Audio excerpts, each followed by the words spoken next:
Short is the story, long is the life.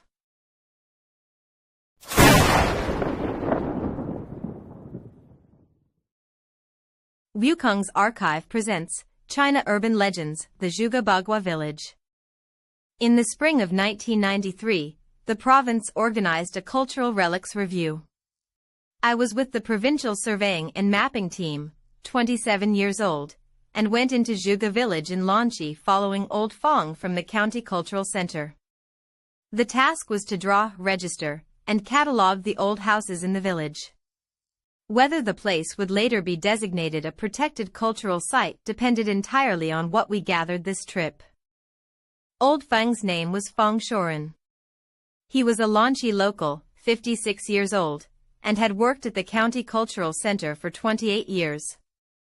On the day we set out, he sat next to me holding his tea mug and said, "Xiaoyang, Zhuge Village isn't like other villages. Once you're in there you'll see, every alley is crooked. Don't navigate by the walls. The walls won't do you any good." I asked why. He said that in the Yuan dynasty there was a man named Zhuge Dashi, the 27th generation descendant of Zhuge Liang. He took a liking to this land in the western countryside of Lanxi and built the village according to the layout of the 9 palaces and 8 trigrams. With the bell pond at the center, 8 alleys extended outward like the lines of the trigrams. The houses turned along with the alleys, each facing a different direction. An outsider going in would see what looked like a straight alley, but as he walked it would bend. Of 100 outsiders who entered the village, 90 couldn't find their way out, and all of them had to be let out by villagers. I didn't believe it. I was young then, and I thought Old Fang was spinning tales. Besides, I was a surveyor, I had a compass and blueprints in hand. How could a village make a person dizzy? Old Fang also said Zhuge Village had its taboos. Staying in the village, there were a few things you must not do. If you heard the water in the bell pond at night, don't go look. If there was an old house with no one living in it, don't go in. If someone called your name, think carefully about who was calling before you answered. When he said this, his face was turned toward the car window, like he was talking to himself. I asked him whether these taboos actually worked. He said, "Work or not, don't test them. If you test them, you won't want to know the answer." He also told me another thing. A few years back, during the autumn harvest, a county cadre came into the village to collect grain. He left the village in the evening and walked all night. At dawn he found himself sitting by the bell pond, his flashlight dead. The next day he asked the villagers about it, and they all laughed, saying, "The 8 trigrams formation kept you for the night." When Old Fang got to this part, he smiled. The villagers said the formation kept him for the night. The cadre himself said someone invited him to sit there all night. The car stopped at the village entrance. At the entrance stood a large ancestral hall, with 4 characters above the door. Prime Minister's Ancestral Hall. The lettering was old, the paint peeling, but the strokes were still firm. Walking in, I saw blue bricks and black tiles, and the alleys were indeed not straight, twisting and turning like stepping onto a chessboard. Old Fang arranged for us to stay in the side rooms of De Gongtang, the Grand Duke Hall. De Gongtang was dedicated to the memory of Zhuge Liang. On the altar sat a spirit tablet, and before it burned an eternal flame, very small, flickering. Old Fang pointed at the lamp and said, "This lamp follows a rule handed down from Wu's Hangyuan. It must never go out." I thought he was joking. The next morning we started surveying. Old Fang first took me to see the bell pond. In the center of the village was an open space, one half a pond, the other a stone-paved drying ground, together forming a circle. The pond was the yin fish, the drying ground the yang fish, split by an arc in the middle, exactly the shape of a taiji diagram. By the water stood a bluestone tablet.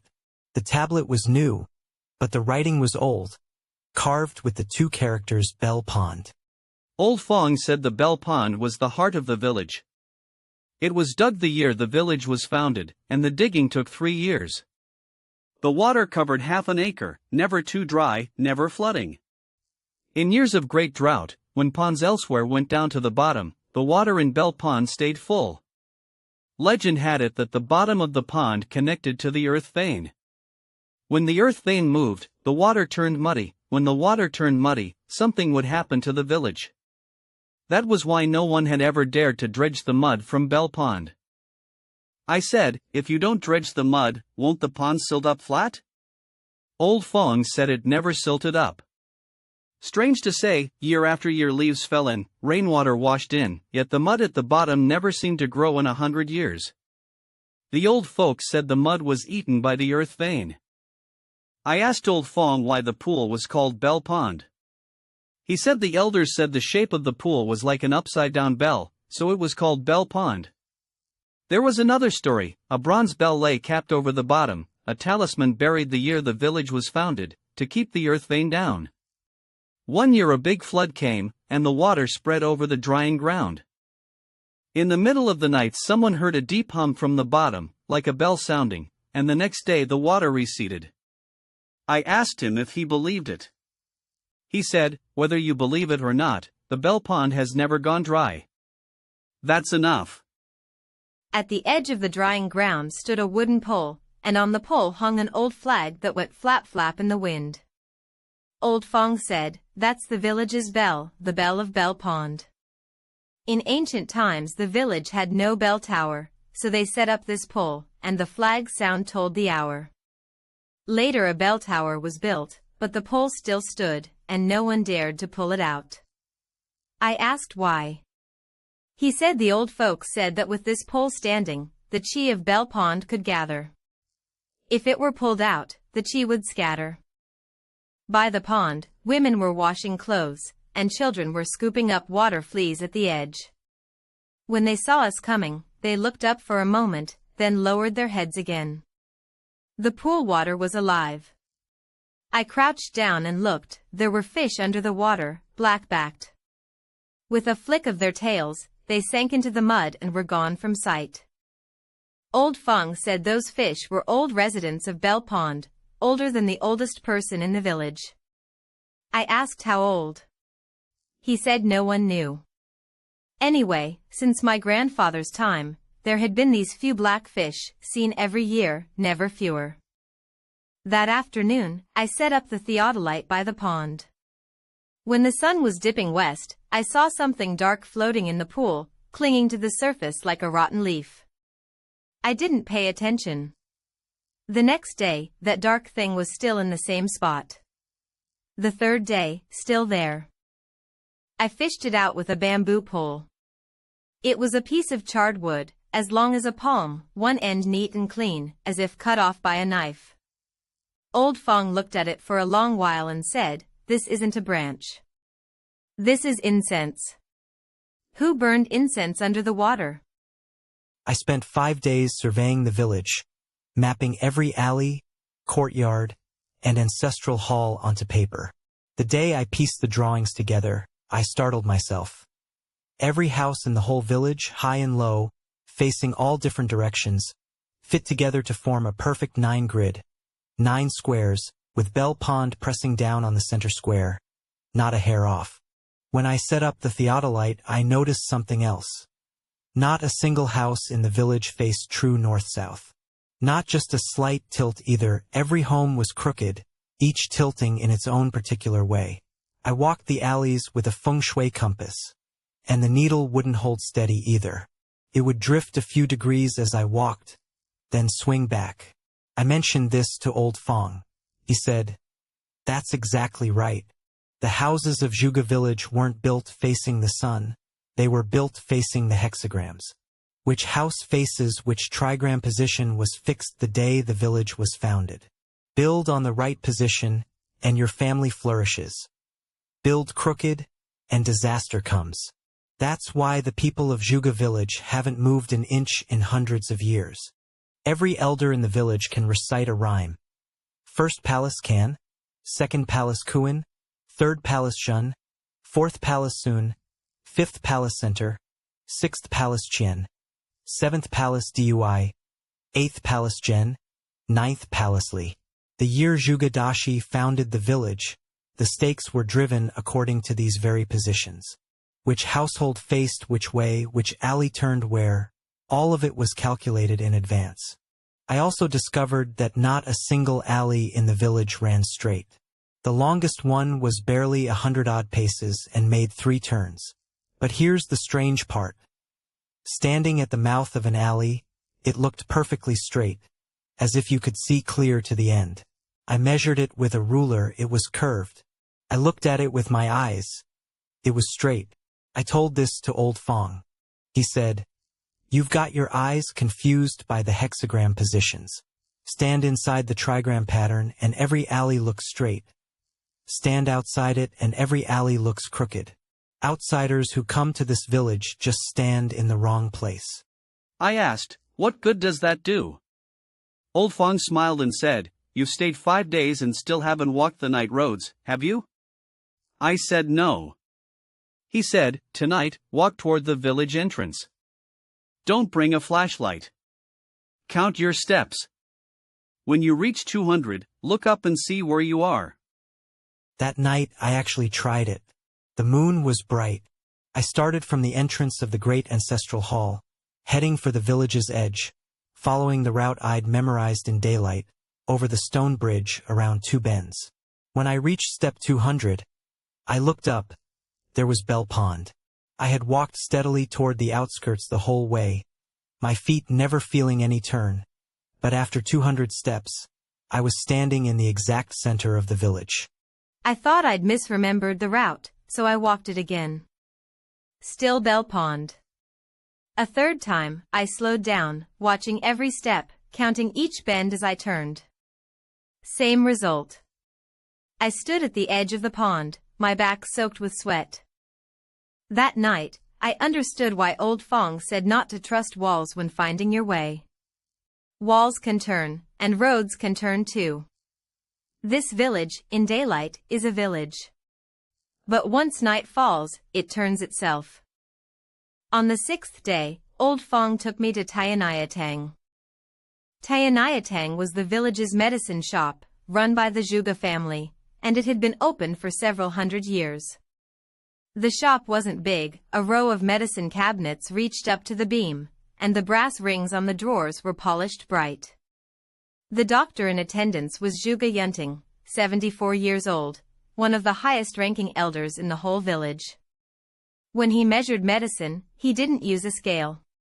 He'd just reach out, take a pinch, and the amount would be close enough. The villagers said that old Master Yunting's hand was the scale.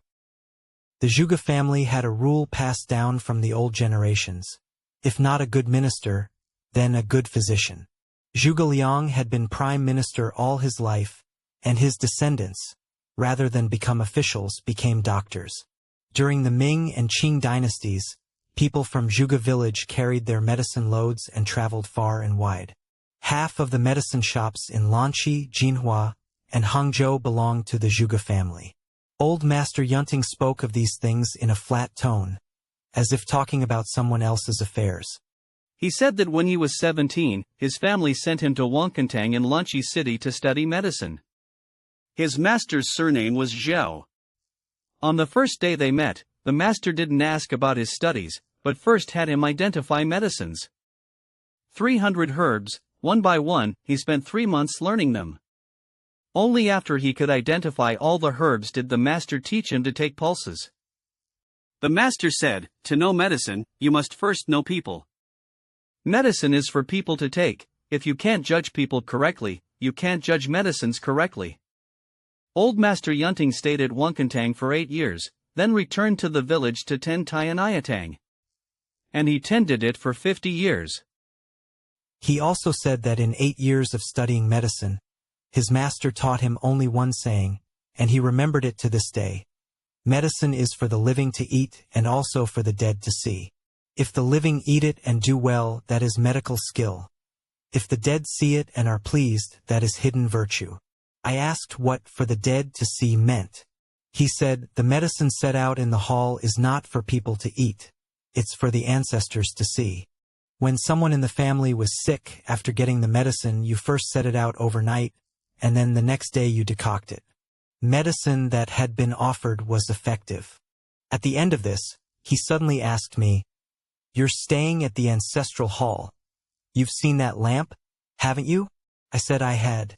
He said, "That lamp, it's me who adds the oil." I was taken aback. He said, "The lamp in Dagong Hall gets oil added twice a year. Once on the 14th day of the 4th month, and once on the 28th day of the 8th month. The 14th of the 4th month is Premier Zhuge's birthday, and the 28th of the 8th month is his death anniversary. The lamp must not go out. If it goes out, something big will happen." I asked what big thing. He didn't answer and instead asked me, "Do you believe that lamp, for 27 years, no one dared to add oil, yet it never went out?" I said, "If the lamp never went out, then it must have had oil." He said, "The oil was there. The lamp is in a cavity wall." In 1966, during the Destroy the Four Olds campaign, Red Guards came into the village, wanting to smash the spirit tablets in Dagong Hall. Old Master Yunting was in his early 40s then, and was the custodian of the production team. Under cover of night, he hid the spirit tablets and the lamp together in the cavity wall of a house beside the Bell Pond. That house was an old home of the Zhuge family. The cavity wall had been there since the village was first built, and outsiders didn't know about it. The spirit tablets lay hidden in the cavity wall for 27 years. The villagers assumed they'd been burned long ago. The Red Guards never found them, so the matter was dropped. In earlier years, the 14th day of the 4th month was a big day for the village. The whole clan would come to Dagong Hall, kneel 3 times and knock their heads 9 times, offer the 3 sacrificial animals, recite the funeral address, and beat gongs and drums loud enough to shake the sky. During those 27 years when the tablets were hidden in the wall, the rituals went on just the same. Only the object of their kneeling changed to an empty hall. Old Master Yunting said, "Even when kneeling before an empty hall, your heart must still be sincere. Only with a sincere heart are the ancestors present." This time when we came to the village, Old Fang reported the cavity wall matter up the chain. The higher-up said, "Clear it out and register it." As soon as the wall was opened, the spirit tablets were intact, the lamp was fine too, and the oil in the lamp bowl was full. Old Master Yunting said, "Every year on the 14th of the 4th month, I went in and added oil, 27 times. I didn't miss a single one." I asked him, the lamp was inside a cavity wall, pitch black, whether it had gone out or not, who could know? Old Master Yunting looked at me and said, "That's not the right way to ask. If the lamp had ever gone out, the village's vital energy would have leaked away long ago. The village's vital energy is still here, so the lamp never went out." That night, I lay on the bed in the side room of Dagong Hall, looking at the eternal lamp before the spirit tablets across from me. The flame was very small, flickering. I thought, this lamp has been passed down from Wuzhong Plains to this day 1700 years. How many times it went out in between, no one can say for sure. But if the people of Zhuge Village say it never went out, then it never went out. Yunting Gong told me the story of Zhongpool on a rainy day. We couldn't survey the map that day, so I took shelter from the rain at Tianyi Hall, and he spent the whole afternoon telling it to me. In 1958, during the Great Leap Forward, there was a big push for agriculture and fertilizer was needed everywhere. The commune set its sights on the silt in Zhongpool. The pool hadn't been dredged in 100 years, so the mud had to be rich. The production team held a meeting and decided to pump the pool dry and haul the silt out. 3 days before the pumping began, the water in Zhongpool changed. First it turned murky, so murky you couldn't see the bottom. Then the fish floated to the surface, one by one, gasping against the water. The old folks in the village saw it and said it was a bad omen, and urged the team leader to call it off. The team leader was surnamed Zhou, named Zhejiang, nicknamed Zhou the Bold. He was 25 that year, the most daring young man in the production team. He said, "It's just a pool of stinking water, what's it going to do, turn the sky upside down?" He wouldn't listen. The water pump was borrowed from the county. It rattled and chugged all night. In the wee hours, the pool bottom was exposed.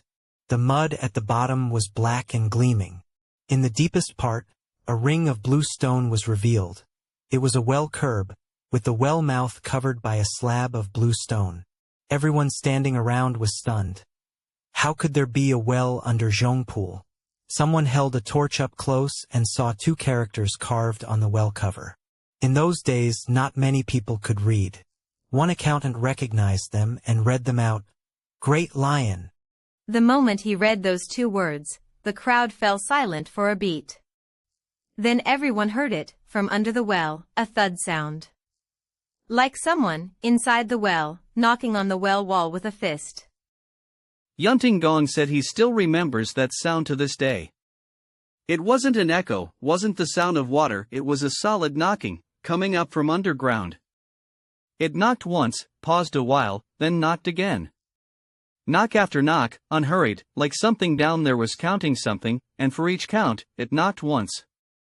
The people standing by the pool were stunned at first. Then their legs gave out. Nobody knew who knelt first, but all at once, a whole crowd of them dropped to their knees. The old folks knelt and muttered, Great Lion Lord, we don't dare anymore. We'll give the water back to you. The young men, terrified, tried to push the pump back into the pool, but the pool bottom was dry. The pump just rattled away on empty, and the water wouldn't come back. Just before dawn, something strange happened. The pool water rose on its own. The pump was still running, but the water kept growing, and in no time it covered the well curb, covered the pool bottom, and the pool was full again. Some people said they saw the water surging up from the well ring, gurgle, gurgle, like something down in the well was pushing water up. The production team leader returned the pump that very night. Nobody ever mentioned dredging Zhejiang Pool again. The next year, Zhou the Bold fell into Zhejiang Pool and drowned. The deepest part of the pool only came up to a man's chest. When the villagers pulled him out, they all said the well had remembered him. When the well counts people, he was the first one it counted. After that, the water in Zhejiang Pool stayed murky for 3 years and didn't clear until 1961. During those 3 years, the village children were kept under strict watch by their parents and weren't allowed near the pool. One time, a production team ox was drinking water by the pool, and as it drank, it refused to leave, couldn't be pulled away no matter what, its eyes fixed dead straight on the center of the pool. The old man herding it whipped it 3 times before it would move. After that, the villagers wouldn't even tie their oxen by Zhejiang Pool anymore. When Yunting Gong finished, he took a drag from his pipe and said, That well must not see the light of day.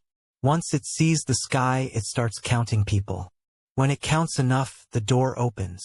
I asked what door. He said, The Great Lion Lord's door. I spent 3 days surveying the Prime Minister's ancestral hall.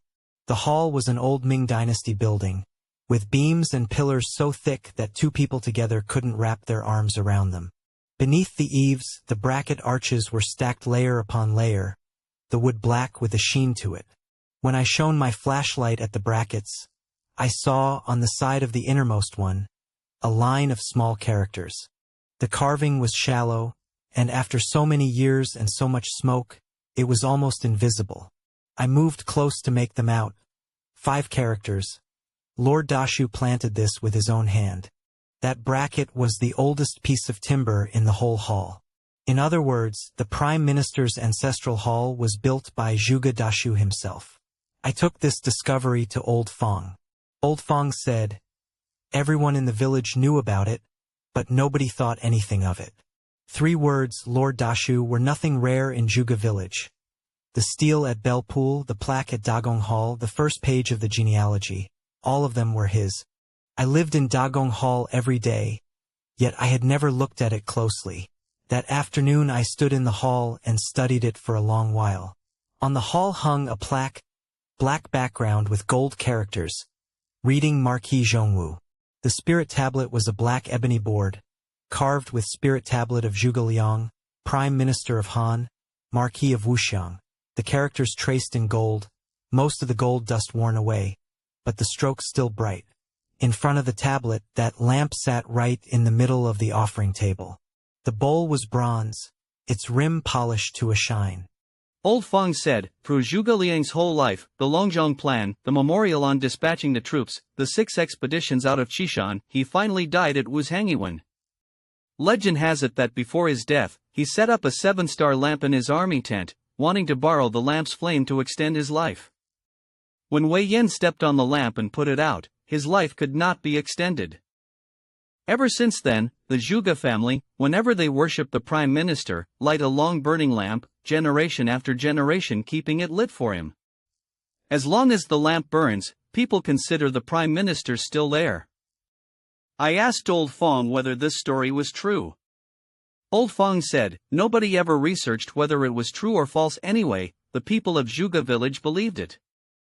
They said the lamp was the root of the Zhuge family. If the root snapped, the family would scatter.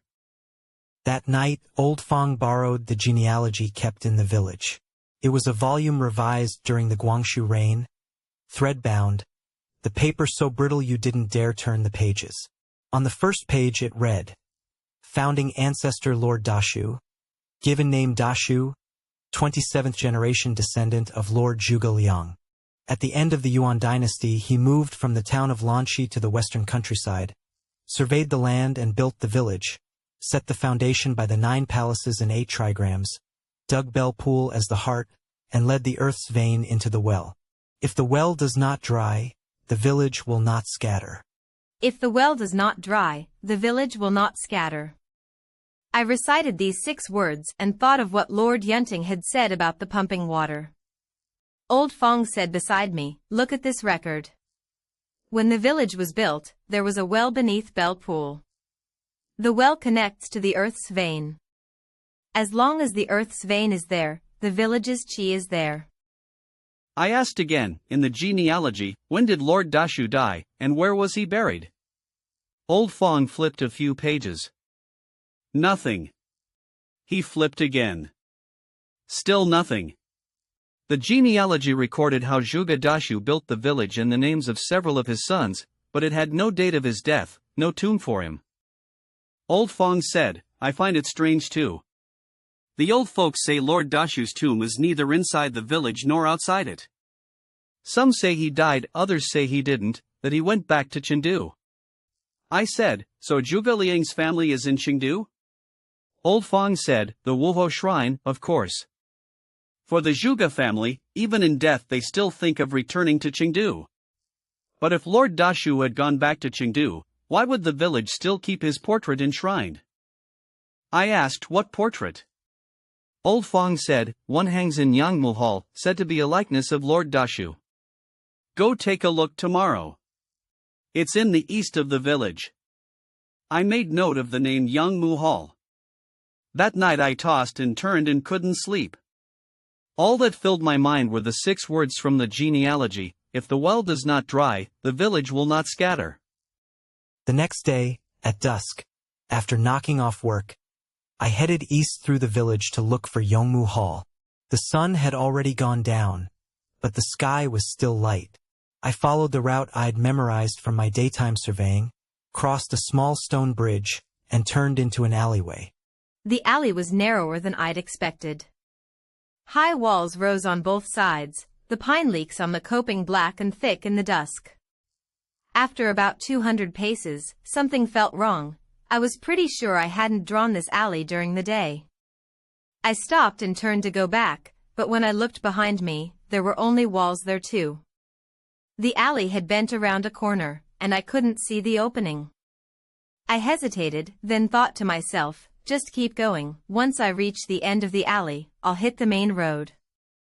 After another 100 or so paces, the alley came to an end. At the end was a wooden door, half open, with a green brick gate tower above it.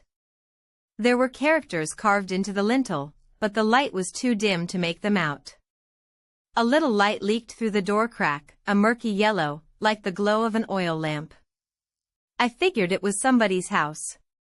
I pushed the door open, meaning to step in and ask for directions.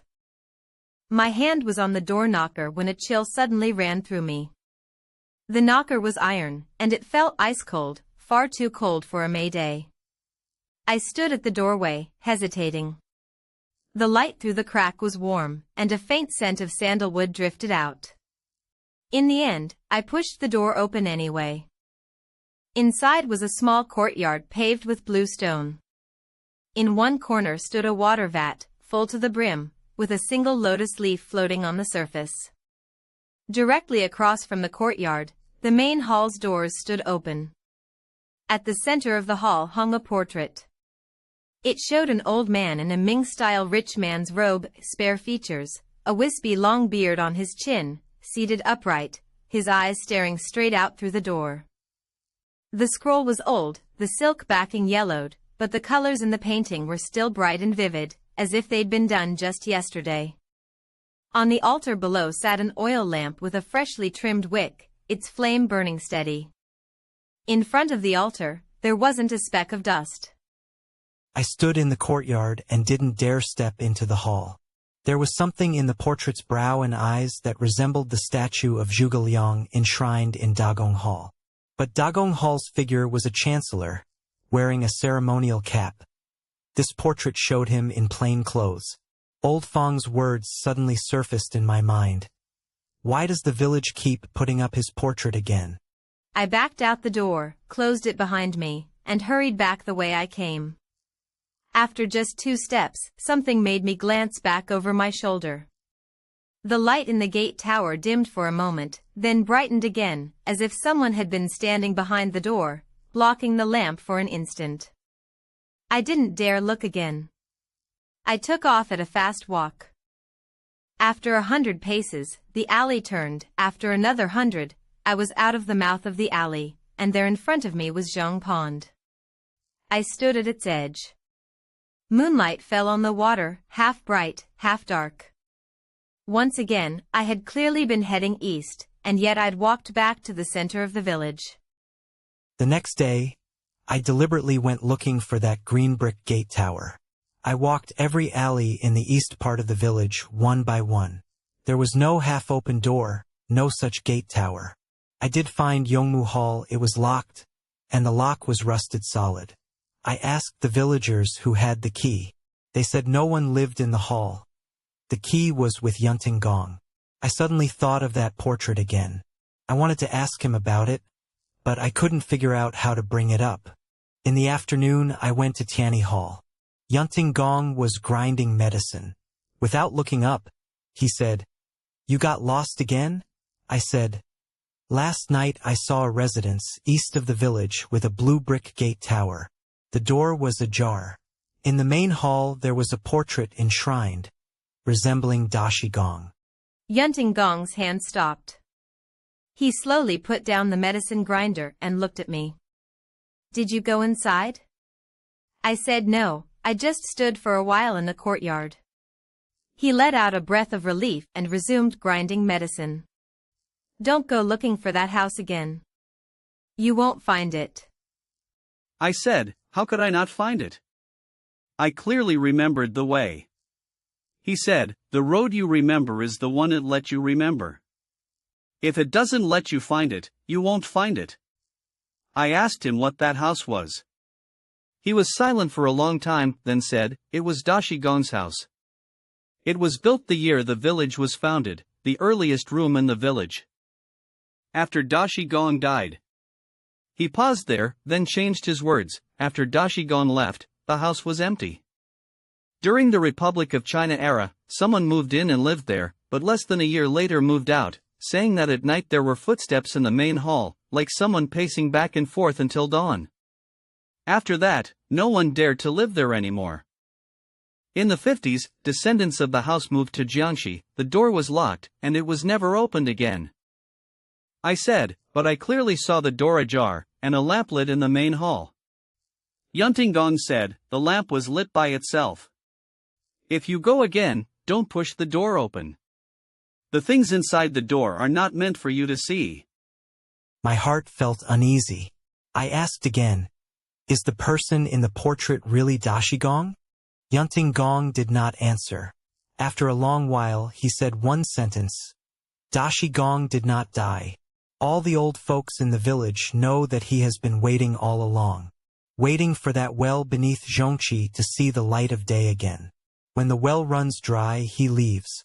If the well doesn't dry up, he has to keep waiting. I said, in 1958, the well almost saw the light of day. Yunting Gong said, that's why that year the whole village knelt on the ground and begged for the water to come back.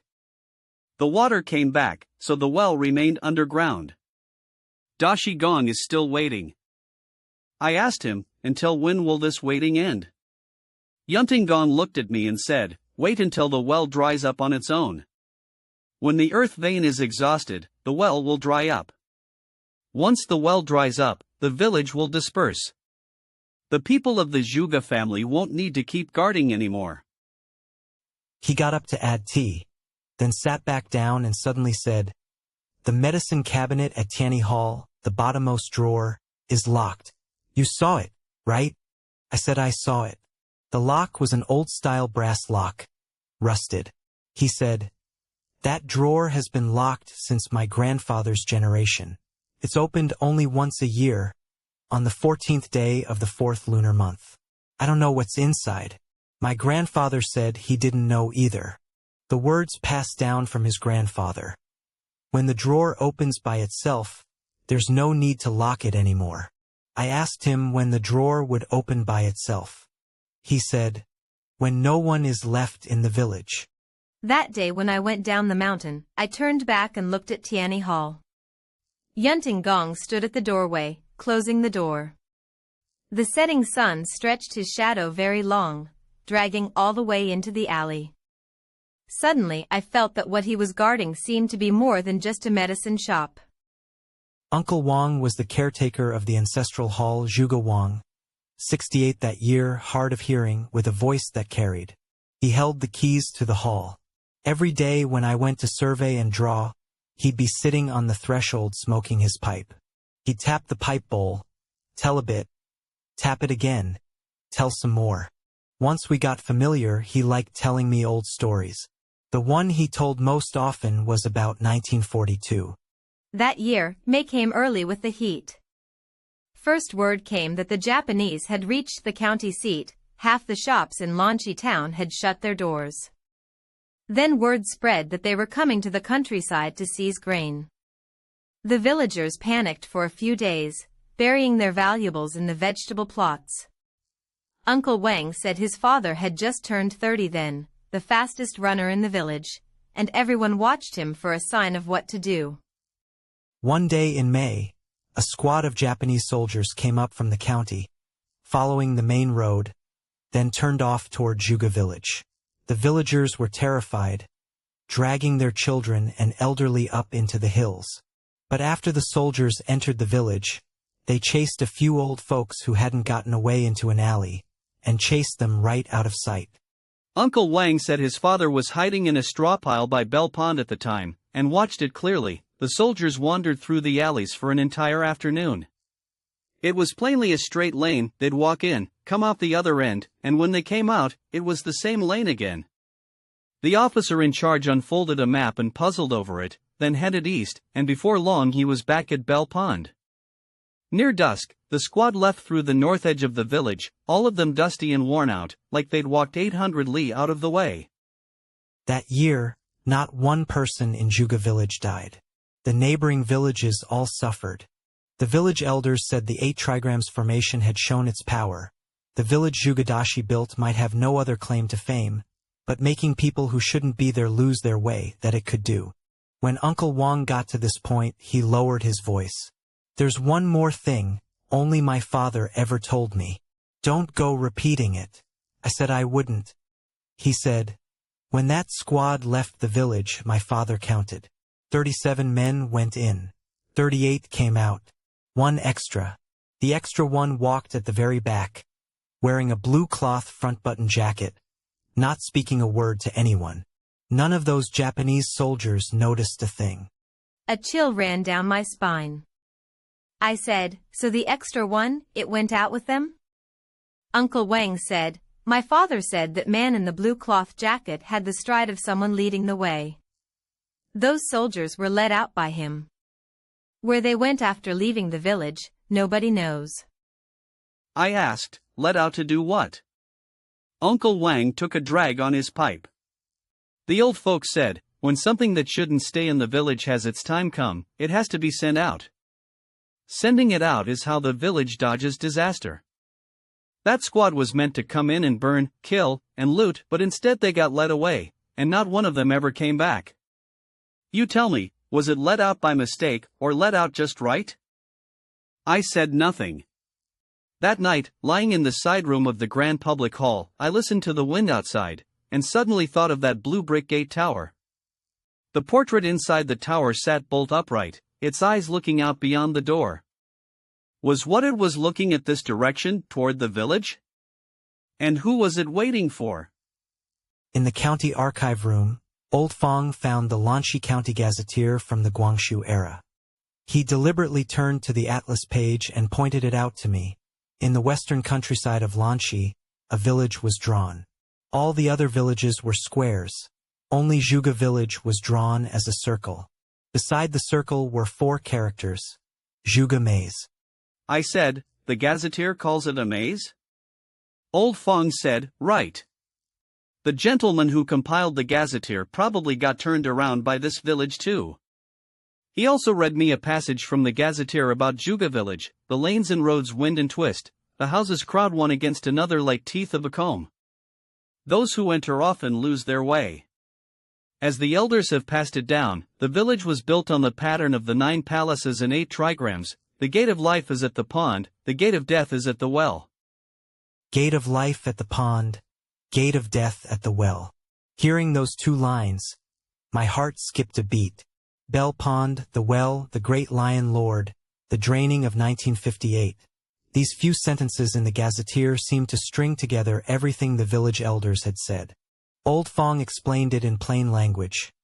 The lanes are crooked and winding, the houses packed tight one against the next, and people who walk in often can't find their direction. The old folks say this village was built in the form of the 9 palace 8 trigram layout. The way of life is at the pond, and the way of death is at the well. I asked Old Fang, the gate of death at the well, what does that mean? Old Fang shook his head, the gazetteer only records that much. But there's a saying the old folks passed down, don't walk the living road, walk the dead road. Don't touch the dead road, touch the living road. What it means is that Zhuge Village has a living road, and nobody walks it in ordinary times. Walk it, and it changes its place. I said, changes its place? Old Fang said, it means the roads in this village are one way by day and another way by night. What you walk by day is the living road. Walk it at night, and you turn it into the dead road. The old folks say the gate of life is beneath Bell Pond. Go through the gate of life, and you can get out. Go through the gate of death, and you end up somewhere you shouldn't be. I said, that night, I walked toward the east of the village and reached that mansion. Old Fang looked at me and said, the road you walked was the dead road. That mansion is on the dead road. It doesn't show itself in ordinary times. You walked with the right steps at night, and it came out. I said, so if I walked it again, I could find it again? Old Fang said, you can find it. As long as you still think of it, it'll be waiting for you there. But take my advice, don't go. The old folks set the rule, the dead road is not for walking. Walk it too many times, and a person can't come back. I said, Old Fang, you work at the cultural center, you believe this too? Old Fang was silent for a long time.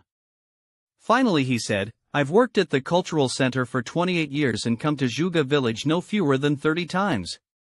There's one thing I've never been able to figure out. The first time I came was in 1971, with a work team from the county. We stayed in the village for half a month, walking day and night, and still never covered all the village's roads.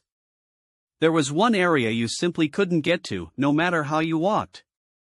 You could clearly see an alley, but turn into it and it was a dead end. We drew marks on the walls, and the next day the marks were still there, the alley was still there, but we still couldn't walk in, like there was an invisible wall. Later someone told me that area only stopped existing after 1958. Do you understand what I mean? I understood. In 1958, Zhongpool had almost been drained dry. After that, the village lost one piece of itself. That piece lay right near the gate of death. Could that blue brick gatehouse be inside that patch of nothing? After that, I didn't go toward the east end of the village for 3 days. During the day I did surveying, at night I went to bed early. But the more I stayed away, the more the thought kept bubbling up, that house, the door left ajar, the lamp lit in the main hall, the old man in the portrait, his eyes looking out past the door. It was waiting for me. On the 4th night, the moon was good. I told myself, just go take one look. Don't push the door open. Take one look and leave. I put on the same shoes I wore for surveying during the day, set out from the entrance of the great ancestral hall, and followed that day's route. Across the stone bridge, turned 3 corners, counting my steps as I went. The village at night was strangely silent. The moon bleached the tops of the walls white, and the shadows of the houseleek plants fell on the wall surfaces, clump after clump, like a hand. My footsteps sounded loud in the alley. Pat, pat, each step felt like stepping on my own heart. I counted my steps, afraid to miscount. First turn, second turn, third turn.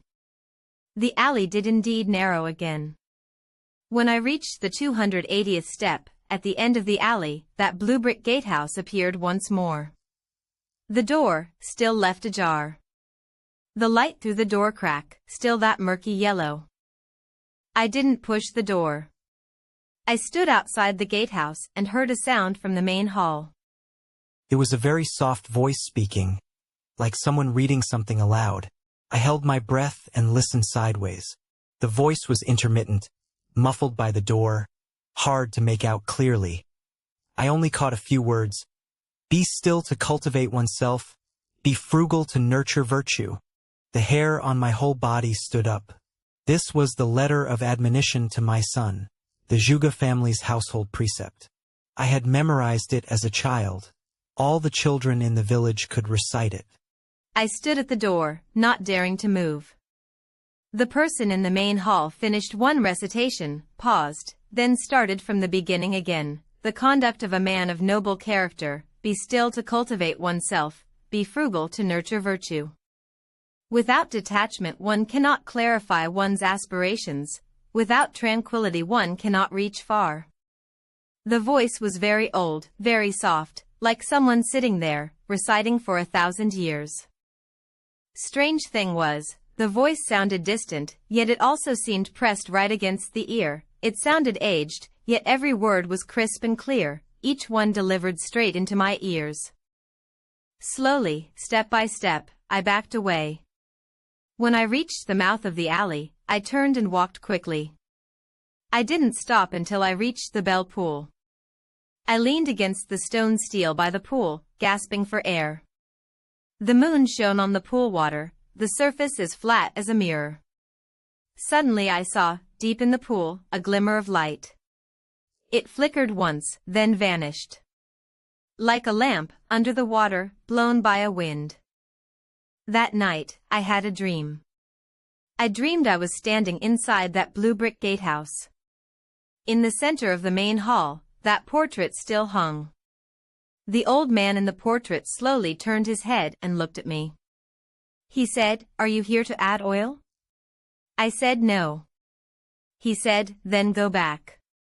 The lamp is still burning, you need not worry about it." When I woke up, it was already light. The ever-burning lamp in the great ancestral hall was still flickering and burning. In the morning, I went to the pool to wash my face.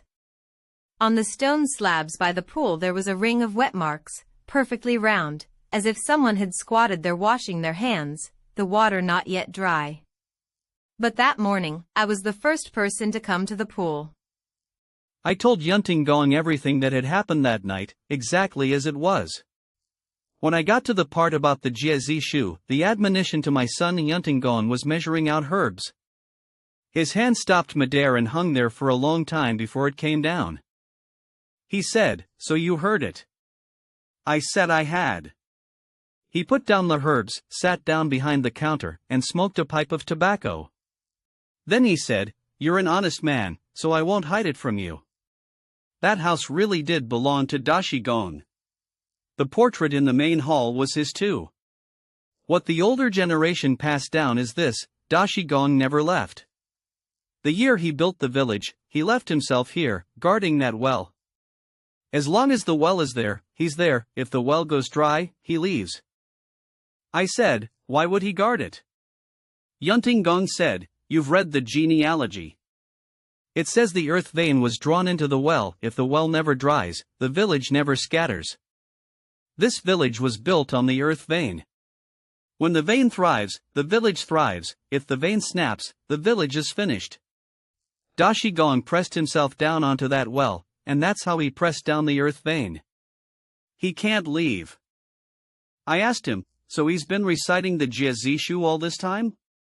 Yunting Gong said, "That's the Zhuge family's admonition. Dashi Gong loved to recite it when he was alive. He recites it to remind himself, and to remind those who come after. The fact that you heard it means he recognizes you. He doesn't treat you as an outsider. If he'd been reciting something else, you wouldn't have come back today." My heart tightened. Something else, what would it be? Yunting Gong said, "The old folks say that things on the Deathgate side also recite at night. But what they recite is not a family admonition. They recite the names of the people who come. Recite it once, mark one name. When enough names are marked, the gate opens." I suddenly thought of 1958, that knocking from the bottom of the well, knock after knock. Like it was counting people. Count one, knock once. I asked him, "Then what was knocking at the bottom of the well?" Yunting Gong said, "I don't know either. The old folks have a saying, the thing at the bottom of the well is not Dashi Gong. Dashi Gong is the one who guards the well. The thing at the bottom is what the well presses down. One guards above the well, one is pressed below it. The two of them, separated by the well cover, have been keeping watch for 1700 years. I was stunned. 1700 years, Zhuge Liang was from the Three Kingdoms period, and Zhuge Dashi was from the Yuan dynasty. But Yunting Gong said 1700 years. After he said it, he himself froze for a moment, then waved his hand. I'm getting old and muddled. I misspoke. But somehow I felt he hadn't misspoken at all. I asked Yunting Gong, "Have you ever seen Dashi Gong?" He took a drag from his pipe and said, "I never have. My grandfather did. My grandfather said that when he was a child, one time he was playing around at night, running wild in the village, and he ran to the edge of Bell Pond. He saw a man sitting by the pond, dressed in blue cloth clothing, facing the water, completely still. My grandfather asked who he was. The man didn't turn around. He said, 'I'm the one who watches the well.' My grandfather got scared, cried, ran home, and told his father. His father said, 'You saw Dashi Gong. The old gentleman is doing fine.' Yunting Gong said, 'After that, my grandfather never went near Bell Pond at night for the rest of his life. What he passed down was this: if someone is sitting by the pond at night, don't ask, don't answer, walk around them. That's Dashi Gong looking after his well.'" When he finished saying this, Yunting Gong didn't speak again. The two of us sat there, neither of us saying anything. In the medicine shop, the only sound was the herb grinder shifting occasionally when the wind blew. The smell of herbs was thick, so thick it made you drowsy. I sat for a while, then got up to leave. He walked me to the door and suddenly said, "How many more days do you have in the village?" I said, 3 more days. He said, "For the rest of the time, don't go out at night." I asked why. He said, "You're carrying the smell of that house on you now. If you go out at night again, it will recognize you." That night I thought about a lot of things. I thought about Zhuge Dashi, a scholar from the Yuan dynasty who moved from the city of Lanxi out to the countryside, built this village and left himself inside it. What was he after? Maybe that line in the genealogy was right. If the well doesn't dry, the village doesn't scatter. Maybe what he was waiting for was never the well to go dry. What he was waiting for was someone to take his place and keep standing watch. The surveying was completed in early June. The drawings piled up into a thick stack. More than 300 Ming and Qing dynasty old houses in Zhuge Village. All of them sketched out. Old Fang was happy, saying this was the first real achievement of the county's cultural relic re-examination. If the village ever got designated as a protected heritage unit, this stack of drawings would be the foundation of the record. The morning I left the village, I went to Bell Pond to rinse my inkstone. I'd been sketching in the village for a few days using ink. The pond water was so clear you could see the mud at the bottom. I crouched by the edge and suddenly saw it. Under the water, near the center of the pond, a ring of bluestone was sticking out of the mud. A perfect circle, neatly arranged, like the mouth of a well. The well mouth was covered with a stone slab, and on that slab, faintly, there were characters. I lay down flat, pressing close to the water's surface to look. The water wasn't deep. I could see it. Those two characters, thick in their strokes. De Sure. Great Lion. I crouched there a long time. That morning, I told no one. I rinsed my inkstone, shouldered my pack, and left the village with Old Fang. When we reached the village entrance, I looked back once. Bell Pond was at the center of the village. I couldn't see it. But I knew it was there, under the water, pressing down on that well. In 1996, the residential complex of Zhuge and Changel villages was designated a National Key Cultural Relic Protection Unit. Old Fang called to tell me the village was now secure. I said good on the phone. I didn't ask him about Bell Pond, and he didn't bring it up. In the winter of 2010, Old Fang passed away, stomach cancer. A week before he died, he called me. We exchanged a few pleasantries, then he said, "Little Yang, I want to tell you something. Remember it."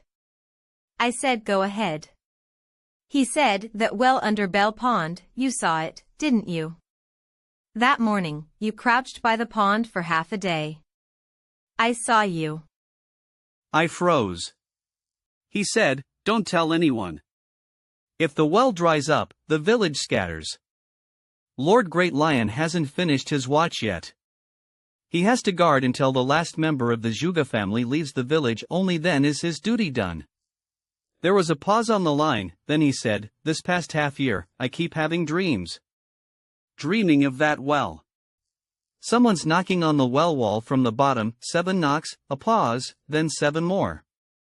Like they're counting people. When the count gets to the end, only I'm left."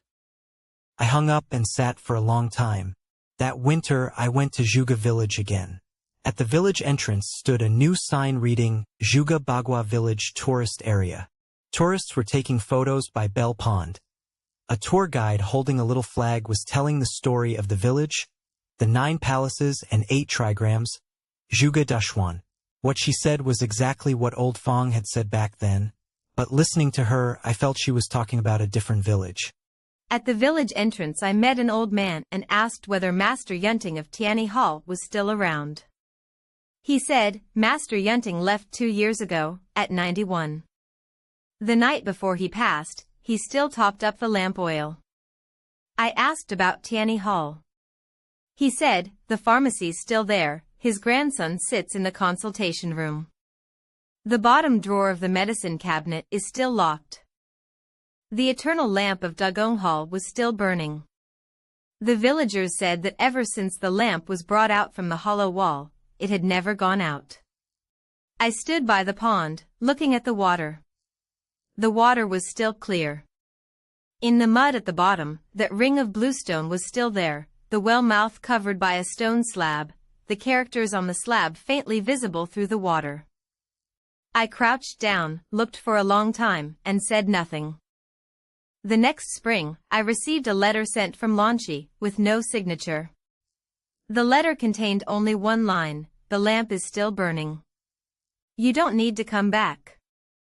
The postmark on the envelope read Zhuge Village Post Office. But I checked, Zhuge Village has no post office. The story's done. What do you think? If you enjoyed this story, please like and subscribe. New urban legend every day.